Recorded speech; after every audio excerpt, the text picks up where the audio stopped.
Hello, friends. I just want to get on here and talk about something that I've noticed, some stuff that's been going on. It's actually been going on for quite a long time, but I've noticed lately it's gotten pretty extreme, and I know why it's gotten extreme. So I just wanted to come on here and just give people a heads up as to my experiences and some tips on how to protect yourself and keep yourself safe. And this goes for anybody out there, anybody that uses the rideshare service. Like, well, you know, the two popular ones out there. One starts with a U and B, and the other one starts with LY. Of course, you know, it represents another word as well, but I'm just trying to doing this for liability issues. But anyways, the reason you're seeing this stuff happen to begin with is it's got a lot more relaxed, and these two companies that I'm talking about are actually owned by one company, and a lot of people aren't aware of that too. They're the two biggest rideshare companies in the country and pretty much all over the world. So, but they say they vet their drivers, but they don't. They may vet some of them to make it look like they're doing what they're supposed to do, but the majority of their drivers, they're not vetted. I mean, it's pretty obvious here in the United States because the majority of the drivers don't speak English, and it's a known fact in this country. In order to be a citizen, that is a requirement of becoming a citizen, is you have to know how to speak English so you can communicate and become a part of the melting pot of this country.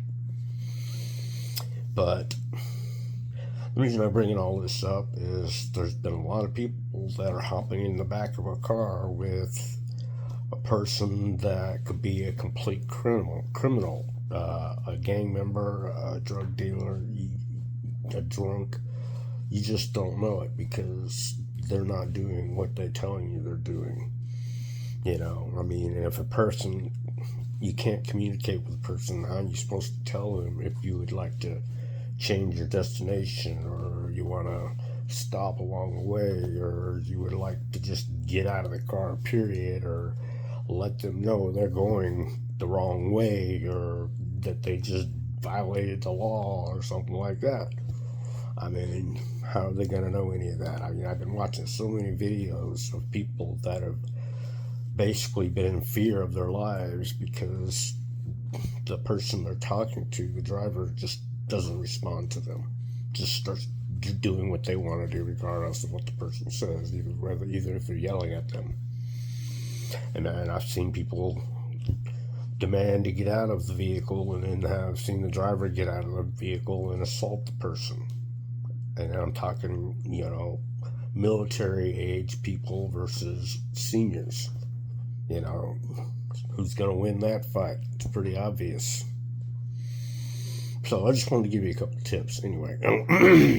One is just make yourself a list. Get yourself a little, like, business card, something like that, and just put some statements on there that, and before you hop into the car with your driver, just, you know, when you go out, most people, they verify with the driver, and they tell them their name, and they ask the driver's name. Well, after you ask the driver's name and he tells you, have that little card handy that's got some English on it, and it's got directions of some sort. Like, maybe I wrote a couple down that I thought might be useful. Very simple instructions.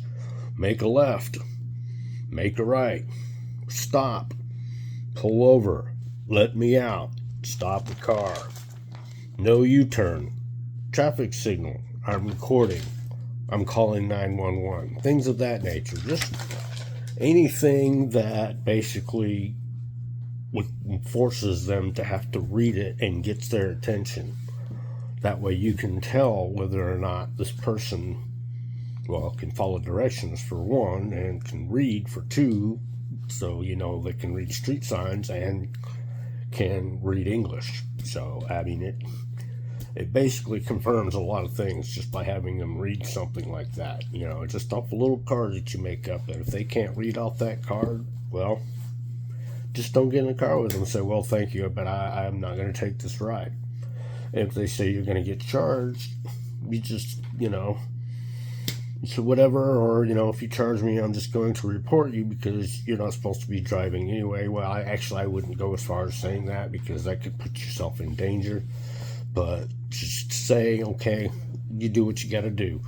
But be alert when you do deny these people, because it's very possible that they could get out of the car and attack you. All the more reason why you don't want to get in the car with them in the first place, because you do not want to be trapped. You want to be able to run if you need to. So, and maybe even when you get in the car with a rideshare driver, carry some pepper spray, you know. And I'm not saying pepper spray them while they're driving, because that would just, well, you'd end up getting yourself killed. But if a person starts to attack you or something like that, it gives you a way to defend yourself. But anyways, yeah, I mean, well, and the reason this is happening is, the reason it's getting more and more likely that you're going to get a driver that's not vetted and, well, can't speak the language, is because the Uber, well, I just said it, and the other one, well, they have a algorithm, an AI system that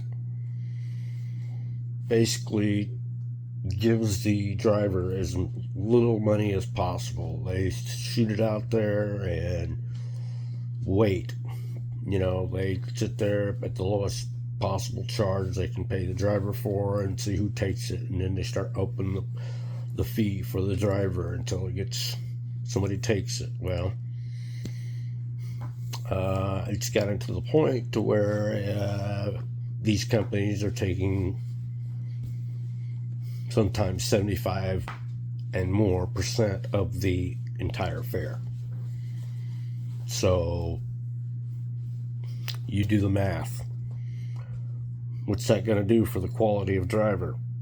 You think a guy that's got to drive 10 miles for $3, $4 is going to be satisfied with that? Even if he does drive that, if you don't tip him, he's going to be pissed because he didn't make any money. Maybe he was banking on you tipping him. That's another thing. You got to watch out for that. These people are getting weird out there with their entitlement and their tips. So,